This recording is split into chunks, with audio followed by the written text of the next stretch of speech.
So this happened last week and it still feels surreal to me. I'm still trying to process it. But I guess I'll tell the whole story because I need to get it off my chest.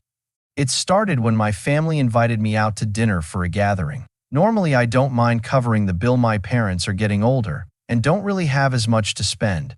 And my sister has never had an issue with freeloading either. I usually just let it go. But this time felt different. We went to a really fancy restaurant, the kind of place where a single drink costs more than a week's groceries. At first I thought it would be a nice evening and that I could handle it financially, so I didn't think much of it. The atmosphere was great, and I was actually in a good mood. Then the waiter came over and took our orders, and that's where everything started going downhill. My sister, who has always had a bit of an entitled streak, began joking about how lucky I was to be the one paying. She said something like, "You're just the wallet, aren't you? We should have brought a suitcase to carry all your cash."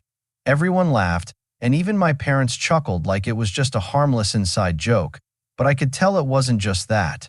It felt like a jab too pointed. I brushed it off, thinking maybe they were just being playful. But then the ordering started. My sister went straight for the most expensive steak on the menu with all the premium sides that cost a fortune.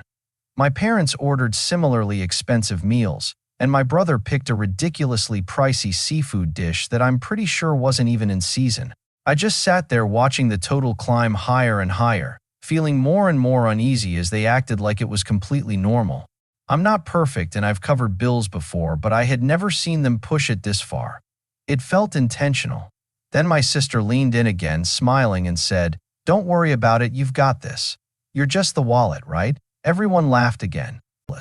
And something in me just snapped. I kept a smile on my face, but inside I was done. I calmly said, "No problem, I got this." But I was boiling underneath. I didn't say anything else. I just pulled out my phone, made one quick call to my business partner, then stood up. "Where are you going?" my sister asked, still laughing. I just looked at her and said, "You'll find out soon enough," and walked out of the restaurant, leaving their laughter behind me. I knew they'd think I was being dramatic, but I had something planned. About 20 minutes later, my phone started ringing. It was my sister. "What the hell are you doing? Are you coming back?" she snapped. I let it ring a bit before answering. "Did you think I was joking when I said I'd handle it?" "What do you mean handle it? You just left. You can't leave us with the bill." I stayed calm, my voice steady. "I didn't leave you with the bill, I just called in a favor." "What favor?" She sounded panicked already. "The bill has been taken care of," I said, my tone sharp. "You should be getting a call from the restaurant soon." At that moment I could hear my dad in the background asking what was going on, and my mom sounding confused and worried. I could barely hold back my reaction. "Here's a hint," I added. "Remember that investment opportunity I mentioned a while back?" "What does that have to do with anything?" my sister demanded. "Stop playing games." "It's simple," I said. "I have a business partner who knows the restaurant owner well. The manager knows exactly who to contact when there's a payment issue." Then I paused, letting it sink in. There was silence on the other end. "You're kidding me right now," my sister finally said, her voice cracking. "You called in a favor? Are you seriously trying to ruin our night?" I could hear my mom asking what was happening again in the background. "It's fine, Mom," I said. "They'll sort it out." But my sister was getting more agitated. "This is humiliating. You can't just leave us like this. This has to be a joke." I just shrugged even though she couldn't see me. "No joke. Have fun." Then I hung up. I hadn't even driven far when my phone rang again. This time it was the restaurant manager. "Hi, is this my name?" he asked. "We've been notified that you placed a hold on the payment for your family's dinner. We've had to inform them, and it looks like your sister is quite shocked." I couldn't help but laugh a little. "Yeah, that sounds accurate. Look, we're not trying to cause any trouble," he continued. "But if you want us to release the bill, someone will need to settle it soon, otherwise a late fee will apply. What would you like us to do?" I realized something my sister was about to learn, a lesson she wouldn't forget. "You know what? Let them sort it out," I said, my voice dripping with satisfaction. "Just leave it to them. I'm done." The manager hesitated, but I could hear them nodding. "Understood. Thanks for your cooperation." I hung up and leaned back, in my seat, feeling a strange sense of satisfaction wash over me. I wasn't exactly sure how this would unfold, but the ball was now in their court. I didn't expect them to take this lightly, but after years of being the wallet, I felt like it was time they finally realized who was really in control. I was just about to relax when a text came through from my brother. "Are you serious? You just left us here with this mess. What the hell is wrong with you?" I sighed. This was only the beginning. I sat in my car watching notifications flood in. My brother's message was just the start. Soon I was getting messages from everyone. "Sister, are you seriously going to let us sit here while the manager is calling us to pay for this? Mom, what did you do? Why did you leave like that? This isn't funny. Dad, you've got some nerve doing this to your family. We're all trying to have a nice meal, and you pull this stunt." But it was my sister's message that made me laugh the most. "Sister, I can't believe you. You've ruined everything. This is embarrassing. You're just going to let us suffer over your stupid little revenge." I wasn't in the mood to explain myself, so I left the messages unread for a while. Instead, I kept driving until I found a quiet place to just breathe. I had no regrets. They had all crossed a line, and maybe it was time for them to feel the consequences. About an hour later, my phone buzzed again, this time a call from my sister. "Pick up, pick up, pick up, pick up," she practically screamed the moment I answered. "Do you realize what you've done?" I let her rant for a minute, her words swirling in my mind. "Yeah, I realize exactly what I've done. You left us to pay for the dinner, and now the restaurant is threatening legal action for non-payment," she yelled. "This is serious. How could you do this?" I could feel that familiar smug satisfaction building in my chest. "Isn't it funny how that works?" I said. "You're not laughing now, are you?" She took a deep breath, trying to steady herself, but it wasn't working. "You have no idea what it's like to be in this situation. We're all stuck and it's all your fault." "Oh, I think I do," I replied coldly. "I've been stuck footing the bill for your entire family's meals for years. It's exhausting." There was a pause. Then my sister's voice came quieter. "Well, maybe you've been paying too much attention to how much we've been taking and not enough to how much we need help." I felt a flicker of something. Was she actually trying to reason with me? Was she showing vulnerability? But before I could respond, it all came crashing back. "This isn't fair. You've messed everything up. Everyone is mad at you. You're not just the wallet anymore, you're the villain. And we won't forget this." I could hear my mom in the background still talking to the restaurant manager, likely trying to smooth things over. I wondered if they would actually pay or let it spiral further. "You can call me whatever you want," I said firmly, "but I'm not the villain here. I've been taking care of this family for years. If you all want to keep taking advantage of me, that's your choice, but don't expect me to keep allowing it." There was another long silence. "I don't know why you're doing this," my sister said again. "We're family. We're supposed to help each other, not make each other suffer." "Then maybe you should start helping me," I shot back. For a moment, she went quiet. I thought maybe she was actually reflecting. Then her next words hit like a punch. "Well, if you think we're just going to let you get away with this, you're wrong. You've made a lot of enemies today." I could feel the weight of her anger. It wasn't just about dinner anymore, it had become something bigger. "I guess we'll see," I said coldly. "But don't call me for help again. I've got my own priorities now." I hung up before she could respond. For the first time in a long time, I felt like I had done something right. I didn't need to explain myself anymore. I thought that would be the end of it. I figured they would all sit with their frustration, maybe reluctantly pay the bill, and eventually move on. But it didn't go that way. The next morning, I woke up to a flood of messages, again this time with a different tone. "Sister, I'm not talking to you anymore. We're done. Mom, I couldn't believe I did this to your father and me after everything we've done for you. This is how you repay us? Dad, do you think this is how families should treat each other? I'm so disappointed in you." I read each message with a sinking feeling, but I stood firm. I had made my choice, and I wasn't backing down, not this time. But then my phone rang, and I saw my brother's name flash on the screen. I braced myself. "Pick up," he said the moment I answered. "Don't hang up, just hear me out." I crossed my arms, waiting. "Go ahead. Look, this is all spiraling out of control," he began. "Mom's crying, Dad's about to lose his temper. And now everyone is mad at you. It's like you flipped a switch on them. Why do you have to make things so difficult?" My stomach churned. Why do I always have to pick up the slack for everyone, you know? I said. No one asked me if I was okay with paying for everything. No one said thank you for years of doing it. No one even thought about how much I was sacrificing. But now that I've decided to say no, suddenly I'm the villain? He sighed, clearly frustrated. I'm not saying you're the villain, but this isn't the way to handle it. We're a family. Families stick together. You can't just cut us off like this. I felt the old guilt creeping in. Was I being too harsh? Had I gone too far? The thought lingered for a second, but I pushed it away. You think I haven't stuck together with this family? I snapped. I've been holding us all up for years. All I've ever gotten in return is nothing. It's not just about money, it's about respect. And I've had enough of not getting any. There. Was a long pause on the other end. Then my brother spoke softer. I get it, I do. But this isn't just about money. It's about us, the family. And if we don't fix this, it'll destroy everything we've built. I frowned, knowing deep down he wasn't wrong. But part of me didn't want to go back to the same old pattern. Part of me wanted to see how far they were willing to go, how far they would stretch this family idea when their comfort was on the line. I'm not fixing anything, I said firmly. You all can fix it yourselves. Before he could respond, I hung up. I couldn't do this anymore. I couldn't keep being the one who made everyone comfortable at my own expense. An hour later, my phone buzzed again. This time it was my mom. Mom, we're coming to your place to talk. Don't think you can just ignore us. I stared at the message for a long time. I could feel the pressure building.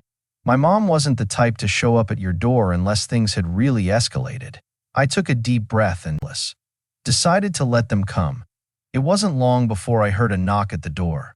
I opened it to find my parents standing there, my brother beside them looking uncomfortable. We need to talk, my mom said, her voice cold but not angry now. I stepped aside and let them in. I could tell things weren't going to go the way I expected. How much longer are you going to keep doing this? My dad asked, not bothering with small talk. We're not asking you to foot the bill every time, but you don't just leave like that. You don't throw your family under the bus over something like a dinner. I crossed my arms, standing my ground. You've been throwing me under the bus for years. It's time I did something about it.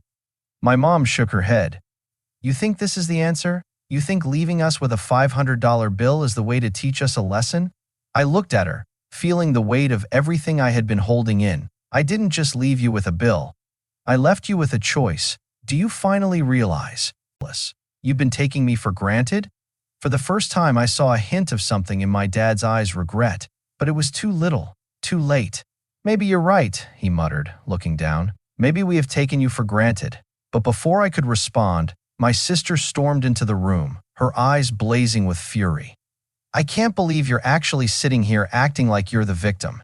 You've ruined our family and now you think you've won. I stood up, preparing myself for whatever came next. It wasn't over yet, not by a long shot. My sister's eyes burned with anger as she stood in my living room, practically shaking. You've ruined everything. Do you think we don't care? You think this is just some game to you? I took a deep breath, trying to stay calm despite the storm in front of me. I had never seen her like this. She was usually composed, but now she looked unrecognizable. Ruined? I shot back. Tell me, when did you care about what I went through? Or is that only when it's convenient for you? She stepped closer, her voice rising. You're not above this family. You don't get to act like you're the only one who's been giving. Her words hit harder than I expected, but I wasn't backing down now, not after everything. You think I'm above this family? I laughed bitterly, the sound slipping out before I could stop it. You've got it all twisted. I'm the one who's been left holding everything, and I'm done pretending it's okay. My mom and dad stood in the background, completely silent now, letting the argument unfold. It was like they were watching a train wreck they couldn't stop. I glanced at them briefly, but my focus stayed on my sister, who was still fuming in front of me. This is how we're going to do it now, huh? She spat. You just walk away, leave us to clean up your mess. You think we won't come for you? You're dead wrong. My heart skipped a beat. There was a dangerous edge to her words. I couldn't tell if it was desperation or something. Darker, maybe both. I'm not running anymore, I said quietly, my voice steady. I'm not the one cleaning up everyone else's mess. If you're mad at me, fine. But you've had your chance to do better, and now it's on you. Her nostrils flared. You're going to regret this. I could see the storm gathering in her eyes, but I didn't care anymore. I was tired of being the scapegoat, tired of being the backup plan. It felt like a weight had lifted just saying it out loud. But instead of replying, she turned sharply and walked out of the room. I felt a brief flicker of guilt, but it faded quickly. I wasn't going to let her manipulate me anymore, not this time. My brother, who had been watching quietly, finally spoke up. "Look, this is getting out of hand. No one's winning here," he said, his voice calm but strained. "I get why you're upset, but we need to fix this. All of us. Not just you, not just her. This family, we need to find a way to move past it." But my patience had already run out. "How many times have I tried to move past it?" I said. "How many times have I been the one to fix everything, only for it to fall apart again?" My brother opened his mouth to respond, but I didn't give him the chance. "It's over," I said firmly. "This was my last attempt at pretending everything is fine. From now on, I'm doing what's best for me." A long, heavy silence settled over the room. No one spoke for a moment, the tension so thick it felt suffocating. Then my mom finally spoke, her voice low and almost broken. We didn't know it had gotten this bad for you. But if this is how you want it, we'll back off. We'll give you space." Her words were soft, but they didn't feel like an apology, more like resignation. And I wasn't sure if that made me feel better or worse. I didn't say anything else. There was nothing more to say. I told them to get out and close the door. A few days passed. It had been quiet since the night I shut the door on my family. No calls, no texts, nothing. At first, I thought maybe they were just cooling off, but the silence felt more like the calm before a storm. I didn't know how to feel. Part of me was relieved to have distance, but another part still missed them. The weight of everything, the years of manipulation and resentment, still lingered. Then everything changed. I was sitting at the kitchen table, scrolling through random articles, when I heard a knock at the door. It was too early for anyone to visit, especially them. My pulse quickened. I stood up and peeked through the blinds. There they were, my mom, my brother, and my dad standing on the front porch, all looking like they had been up for hours. My mom was holding something in her hand, her expression unreadable, but the tension alone made my stomach churn. I hesitated. My first instinct was to turn around and pretend I wasn't home. But before I could even decide, my phone buzzed on the counter. It was a text from my brother. "We need to talk. Please come." Out. A strange mix of guilt and anger flooded me. Talk after everything? I was done with their games. But this wasn't just a random visit. Something felt off. Against my better judgment, I opened the door. The moment I stepped outside, I was hit with that familiar, suffocating sense of obligation that they needed something from me. My brother spoke first. "Look, I know things got out of hand last time, but we're here because we need to talk. You can't just walk away from us. We're family." I crossed my arms, trying to hide the shaking in my hands. "And why should I listen to any of you after everything you've put me through?" I said. "You expect me to just come back into the fold?" My mom looked like she wanted to interrupt, but I raised a hand to stop her. "I've been the one cleaning up all of your messes, paying for everything, fixing things you broke. You've never respected me. You've only treated me like your backup, your wallet." I paused, glaring at each one of them to make sure they understood how serious I was. I stopped. My dad finally spoke, his voice surprisingly calm but with that heavy undertone of authority. "We've all made mistakes, but this isn't the way to fix things. We're here because we want to work it out. You can't just leave us hanging, and I won't let you." The audacity! They still didn't even understand why I was upset. They still thought I was the one in the wrong. My mom stepped forward, holding something in her hand, wrapped in cloth. She looked at me with those pleading eyes she'd used countless times before to guilt me into doing what they wanted. "We got this for you," she said softly, unwrapping it. It was an old family photo album. I stared at it, feeling a pang of nostalgia, but that was all it was, a feeling. I wasn't going to let it cloud my judgment again. I wasn't going to fall for their guilt trips. "You think a photo album is going to fix everything? Do you really believe that?" My brother scoffed. "We're trying to make amends here, and you're acting like a child. This isn't helping anyone." I felt my blood boil. "You don't get it. You've never gotten it. This isn't about some stupid album. This is about you using me, manipulating me, and making me feel worthless all these years."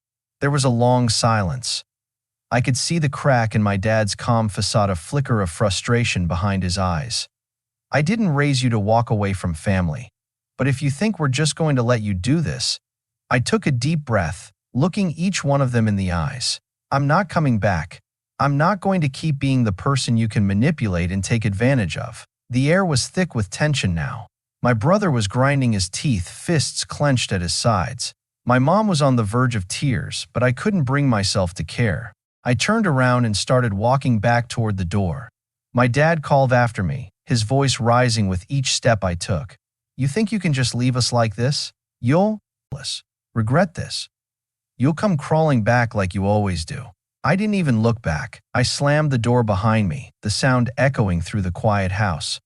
But just as I was about to walk away, I heard something else this time from my brother, a harsh, angry whisper barely audible, but enough to make my blood run cold. You'll pay for this. We'll make sure of it. Then came the sound of their footsteps fading as they walked back to the car. I stood there, my back pressed against the door, breathing hard. I wanted to lash out, to scream, but I knew it wouldn't change anything. They were going to keep trying to drag me back into their world, but I wasn't having it. I took out my phone, opened the contact list, and tapped on the family group chat. I was done being the fallback. I typed, "This is it. I'm cutting ties with all of you. I'm not your backup anymore. I've given enough. If you can't respect that, then don't reach out again." I hit send and placed the phone back in my pocket, feeling the weight of my decision settle in. I wasn't waiting for apologies. I wasn't waiting for some perfect family reunion that would never come. They could try all they wanted to guilt me, to pull me back into their drama, but that chapter of my life was over. I had finally let go. So that's where I stand now, cutting ties and walking away. What do you think? Was I wrong for doing this, or should I have given them another chance? Let me know what you think in the comments below.